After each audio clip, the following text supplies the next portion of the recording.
नमस्कार, म कवि भीम बिरही राई, भोजपुर, नेपाल।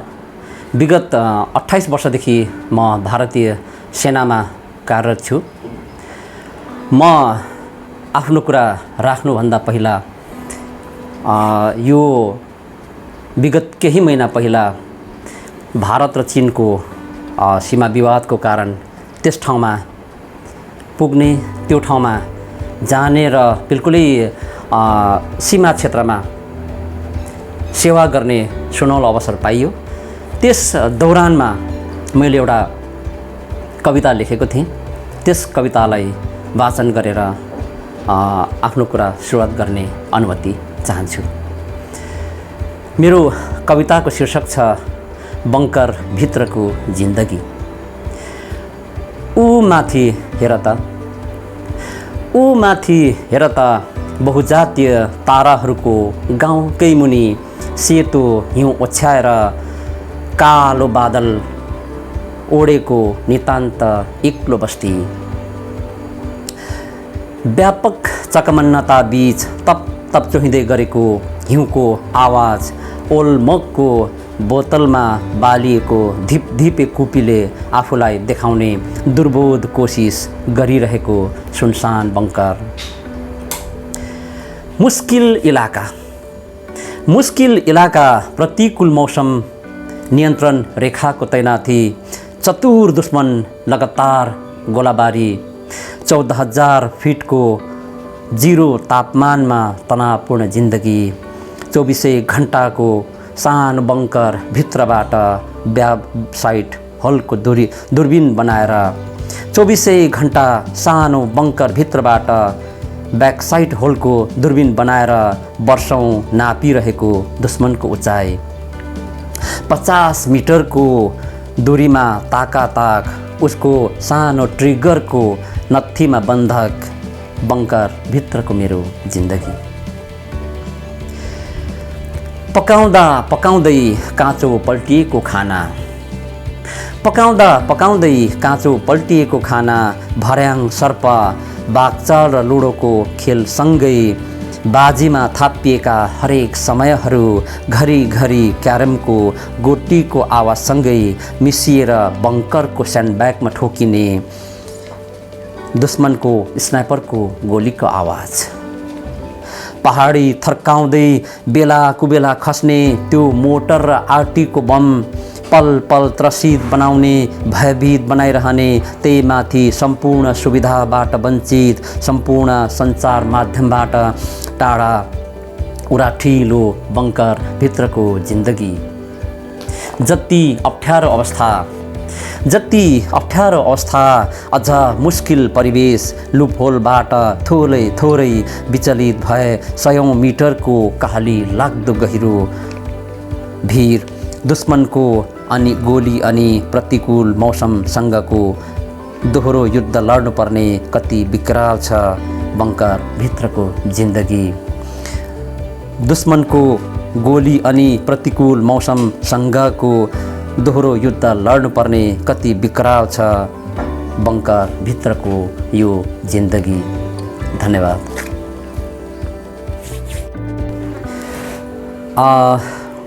मेरो जन्म भनेको विक्रम सम्वत अनुसार भन्ने हो भने 2031 साल माघ महिनाको 25 गते हो र ईस्वी सम्वतमा चाहिँ सन् 1975 फेब्रुअरी 7 तारिक यो पूर्व नेपालको भोजपुर जिल्लाको एउटा हतुवागढीमा जन्मिएको हो। मेरो प्रारम्भिक शिक्षा भन्ने हो भने त्यहाँ एउटा जति बेला नेपालमा प्रजातन्त्र स्थापना भयो विक्रम सम्वत 2007 सालमा, त्यति बेला नै स्थापना भएको एउटा सेकेन्ड्री स्कुल छ, प्रजातन्त्र माध्यमिक विद्यालय भने, त्यहाँबाट भयो। अनि त्यसपछि त्यसको त्यहाँ 7 क्लाससम्म पढेँ मैले, 7 कक्षासम्म। त्यसपछि मैले सगरमाथा माध्यमिक विद्यालय घोरेटार, हतुवागढीको घोरेटार भन्नेबाट मैले 10सम्म आफ्नो पढाइ पुरा गरेको। साहित्यमा म सानैदेखि रुचि राख्थेँ। साहित्य भन्दा पनि विशेष गरेर यो त्यति बेला हाम्रो मा चाहिँ जापानिज रेडियोहरू ल्याउने सुन्ने चलन थियो। त्यहाँ आउने विभिन्न कार्यक्रमहरू अनि यस्तै गीतहरूबाट म धेरै प्रभावित भएको। हुन त मेरो ब्याकग्राउन्डमा मेरो आफ्नो घर परिवारमा कुनै त्यस्तो साहित्यिक व्यक्तित्व अहिलेसम्म हुनुहुन्न, तर पनि म सानैदेखि त्यस्तो लेखहरू पढ्ने, त्यस्तो रचनाहरू पढ्ने अनि विशेष गरेर म उपन्यासहरू त्यति बेला पढ्थेँ सानोमा 7, 8, 9 क्लासको कक्षातिर पढ्दाखेरि र मसिनो कविताहरू म 8 क्लासदेखि लेख्न थालेँ। र खास गरी मलाई ऊर्जा आएको भनेको चाहिँ 8 क्लासको मेरो जति बेला फाइनल सकिएको थियो त्यति बेला चाहिँ नेपालभरिमा एउटा मात्र रेडियो थियो, रेडियो नेपाल भन्ने थियो। त्यस रेडियो नेपालबाट चाहिँ हरेक बुधबार बेलुका 10:30 बजे गीति कथा आउँथ्यो। त्यो गीति कथा म नियमित सुनिराख्थेँ अनि मैले गीति कथाप्रतिको मलाई एकदमै चासो बढ्यो अनि म पनि गीति कथाहरू लेख्न थालेँ। लेख्दै मैले पनि 3टा लेखेँ। 3टा लेख्दा चाहिँ 3टै मैले पठाएँ। 3टा पठाएकोमा चाहिँ एउटा मेरो प्रसारण भयो 8 क्लासमा 9मा चढ्नुभन्दा पहिल्यै, 9 कक्षामा चढ्नुभन्दा पहिल्यै एउटा मेरो प्रसारण भयो बुधबार बेलुका। त्यसको खास मिति मलाई अहिले याद भएन। त त्यसपछि मलाई एकदमै यो प्रति साहित्यप्रति चाहिँ आफ्नो रुचि बढ्न थाल्यो र स्कुलको विभिन्न कार्यक्रमहरूमा त्यस्तो कविता वाचन गर्नेहरूमा अथवा यो वक्तव्य प्रतियोगिताहरू त्यस्तोमा चाहिँ भाग लिन्थेँ। त्यहाँ हुँदाहुँदै पछि कविताहरूमा बिस्तारै लेख्न थालेँ अनि यसरी नै बढ्यो खासमा चाहिँ।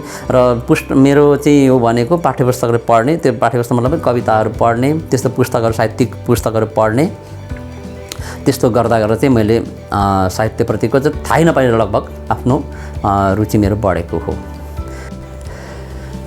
यो मैले जो सुरुको भने मैले मेरो गीति कथा उसमा आयो रेडियो नेपालबाट बज्यो। त्यति बेला कुनै एफएमहरू थिएनन्, कुनै अरू रेडियो स्टेसनहरू थिएनन्, अहिले त छ्यापछ्याप्ती छ अब। त त्यसपछि त्यो कुरा भनेको अहिले हेर्दाखेरि 1991 सालको रहेछ, 1991 सालको। अनि त्यसपछि नै मैले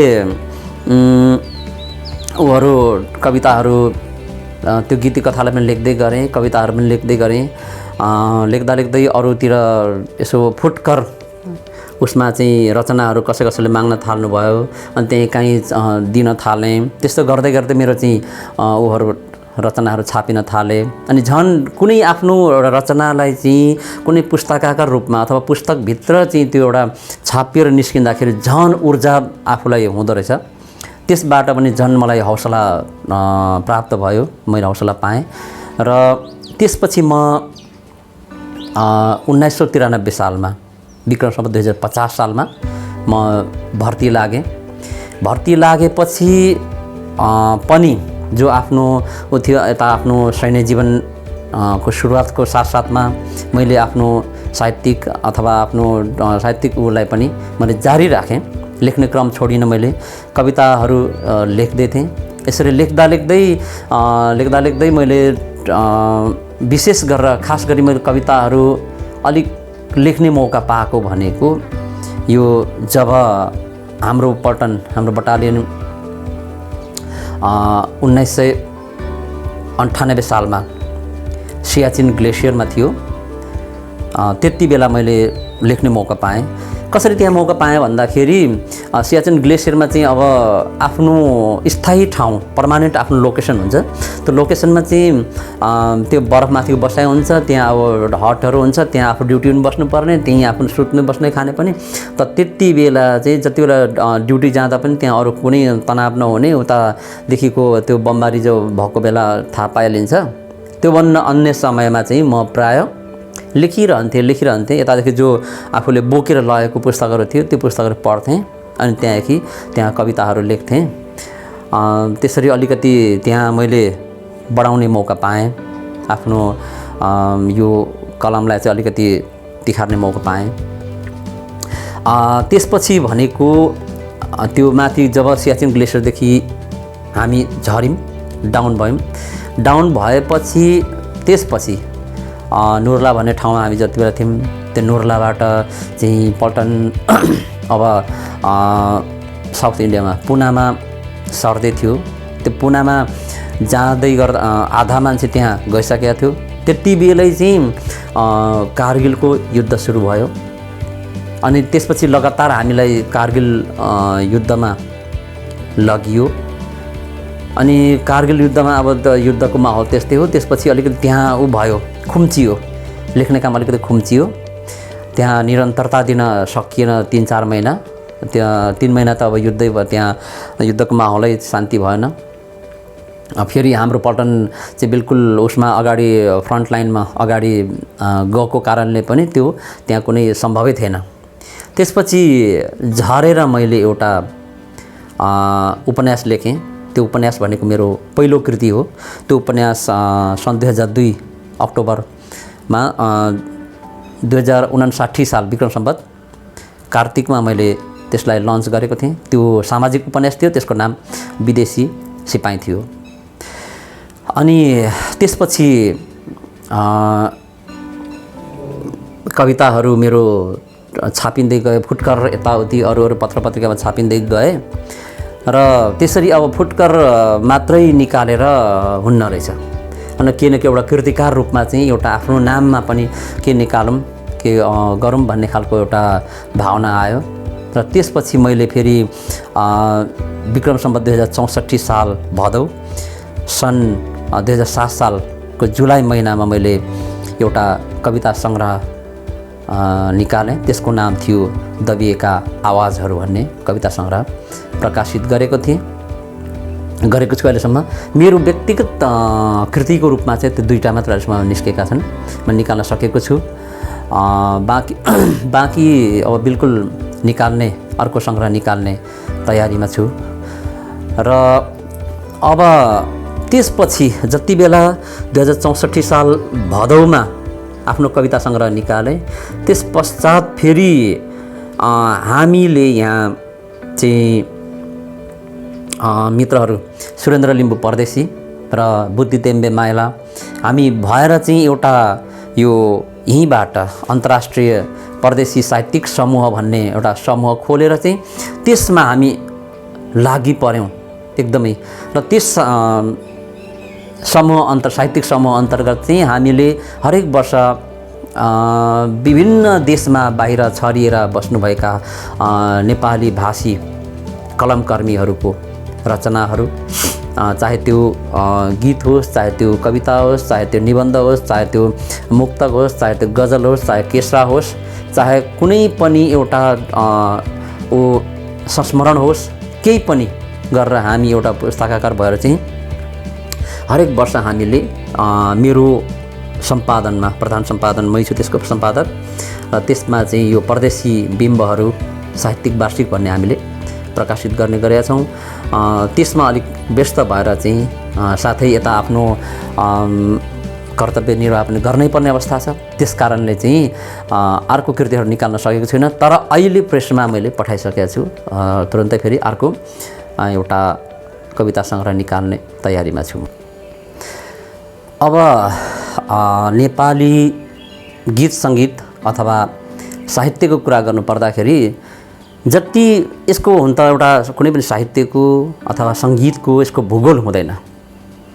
अहिलेसम्म हेर्ने हो भने नेपाली गीत सङ्गीत अथवा साहित्यको सेवा नेपालभित्र नभएर नेपालभित्रबाट त जति छ हुँदैछ, तर त्योभन्दा अझै राम्रो, अझै लागि परेर नेपाल बाहिरबाट जति नेपाली भाषी जो साहित्यकारहरू, गीतकारहरू, गायकहरू, सङ्गीतकारहरूले जति सेवा गर्दै हुनुहुन्छ त्यो एकदमै सम्मान योग्य छ। किन भन्दाखेरि हामीले देखिरहेका छौँ हाम्रो आदरणीय इन्द्रबहादुर राईहरू, लीलाबहादुर छेत्रीहरू हुनुहुन्छ। उहाँहरूले जति नेपाली साहित्यको उचाइमा, उहाँहरू भनेको नेपाली साहित्यको शिखर पुरुष हुनुहुन्छ, उहाँहरूलाई हमेसा हामीले सम्मान गर्नुपर्छ।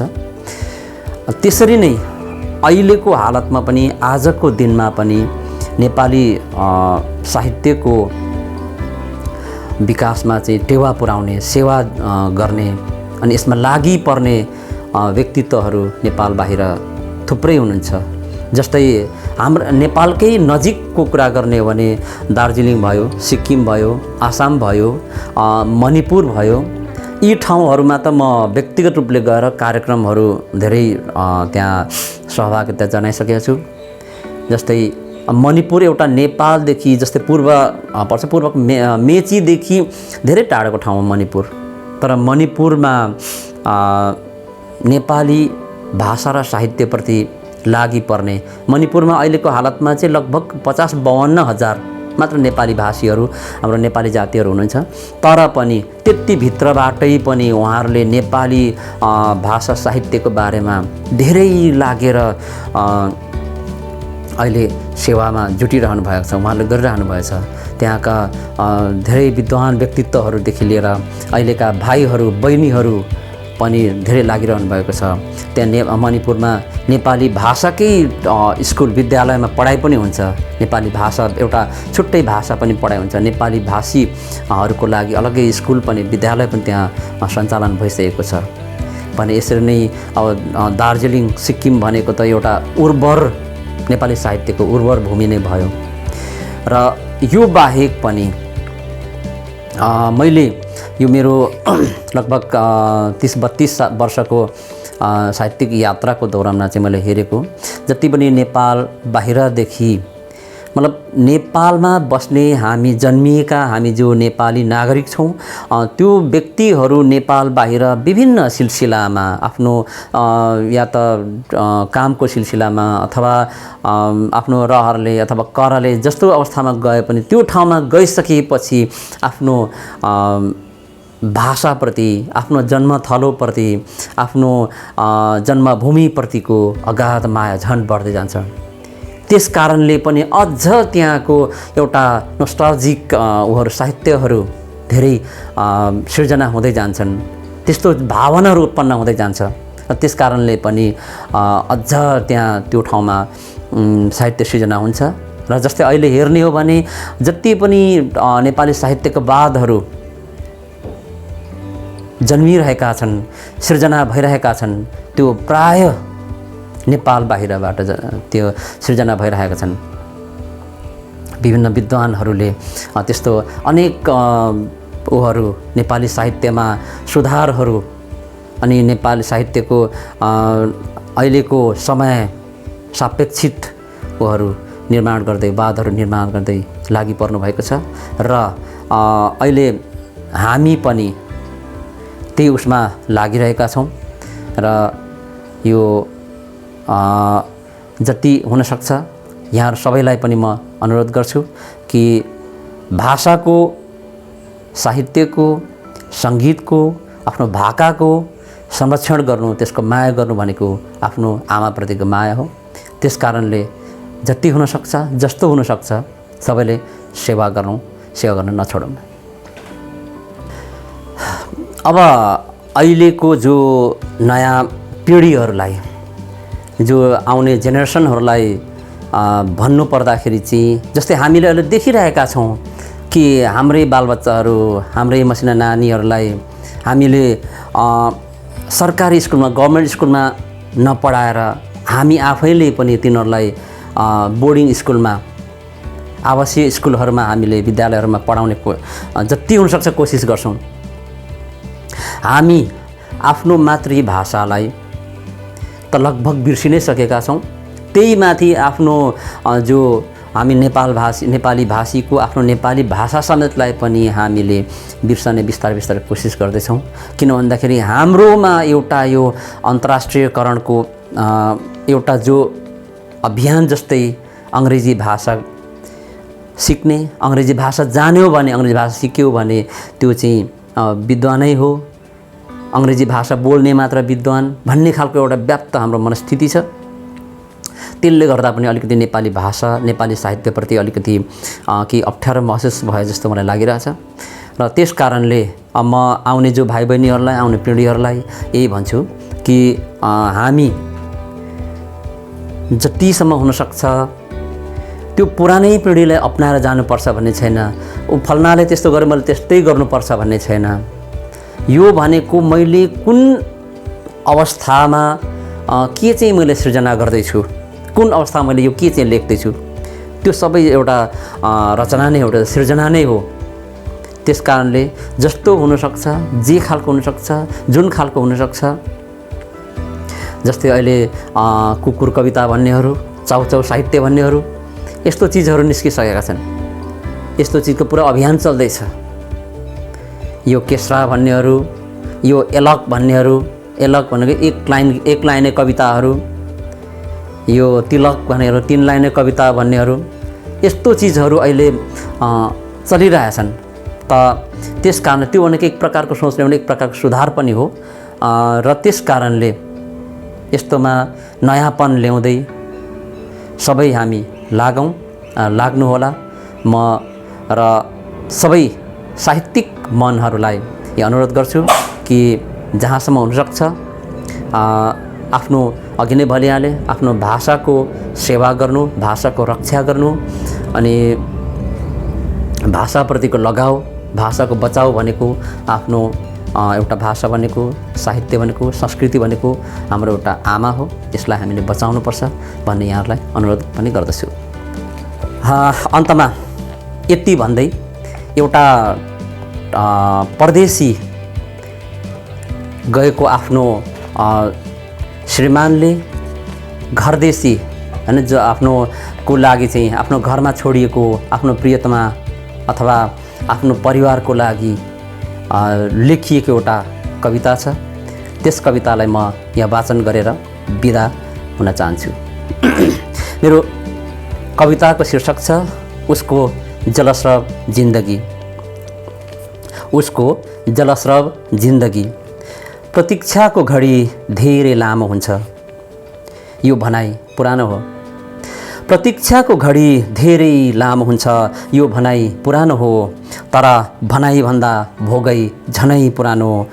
पलहरू दिनमा, दिनहरू महिना, महिना वर्षमा अनि वर्षहरू शताब्दीतिर दोब्बरिँदै तेब्बरिँदै जान्छन्। तर वास्तविक समय कहिल्यै आउँदैन। झिसमिसे सँगै आङ तन्काउँदै पर्खाइका रातहरू बिताएका अनिद्रा आँखाहरू।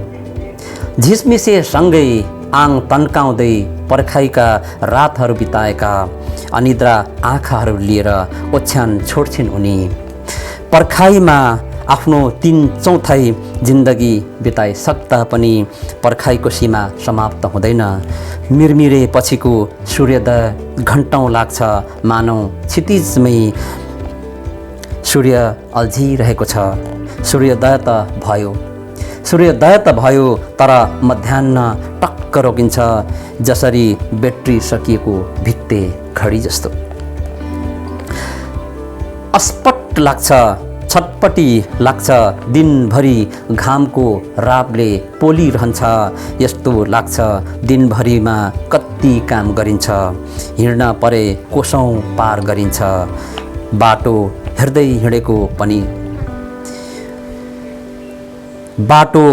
हिँडेको दिन र फर्किने दिनको बीचमा आफूलाई राखेर जोड घटाउ गरी बस्छिन्। बाटो हेर्दै हिँडेको र फर्किने दिनको बीचमा आफूलाई राखेर जोड घटाउ गरी बस्छिन्। अझै हिँडेको भन्दा फर्किने दिन लामो हिसाब निस्किन्छ।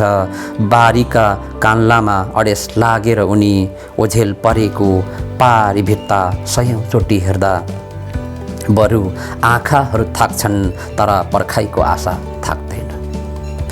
दिनभरिको पर्खाइबाट निस्केको असफल जवाफलाई मुटुको एउटा कुनामा लुकाएर ओछ्यान पस्छिन्। दाहिनेपट्टि कल्पना र देब्रेपट्टि सपनालाई च्यापेर खुक्रुक्क जस्तै पुसको जाडोमा सडक बालक। अलिकति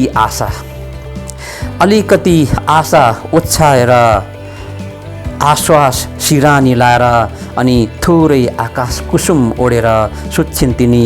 ओछ्यानले बिझाउँछ, सिरानीले खोज्छ, कोल्टे फेर्छिन्। आफ्नै सिरानीले टाउको पक्रिन्छ, झमझमाउँछ। पहाड उल्टिएर थिचे झैँ लाग्छ, सास लिन गाह्रो हुन्छ। छ्या कति लामो रात। माथि डाँडामा फ्याउरो कराउँछ, गाउँभरि कुकुरहरू भुक्छन्। उसको आङ जिरिङ्ग हुन्छ, जिउभरि काँडा उम्रिन्छ, मनमा नै सोच्छ यस्तो त अशगुन पो हुन्छ है।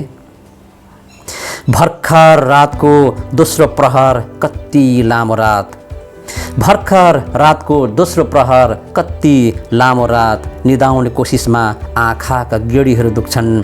पहिलो प्रहर दोस्रो प्रहर भालेहरू बाँच्छन्, न प्रकृतिको उज्यालो न जिन्दगीकै उज्यालो हुन्छ।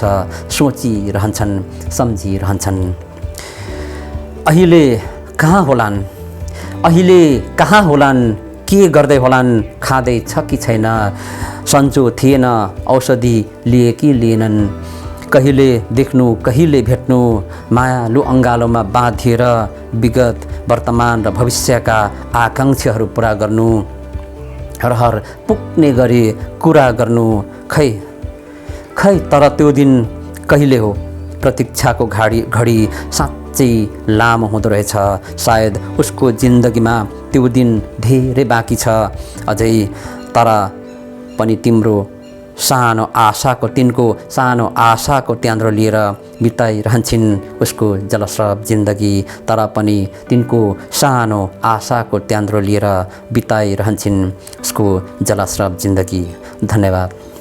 यो कविता मैले 2011 साल सन् 2011 साल अप्रिलमा लेखेको हो, विक्रम सम्वत 2068 सालमा। त्यति बेला पनि अलिक अप्ठ्यारो परिस्थिति नै थियो सेनाभित्र। त्यो अवस्थामा चाहिँ घरको याद आएर मैले लेखेको थिएँ र यो कविताको वाचन सँगसँगै म यहाँहरू सम्पूर्ण साहित्यिक मनहरू अनि नेपाली साहित्यलाई माया गरिरहनुहुने, नेपाली गीत सङ्गीत र संस्कृतिप्रति समर्पित सम्पूर्ण महानुभाव अथवा विद्वान व्यक्तित्वहरूसँग बिदा माग्छु।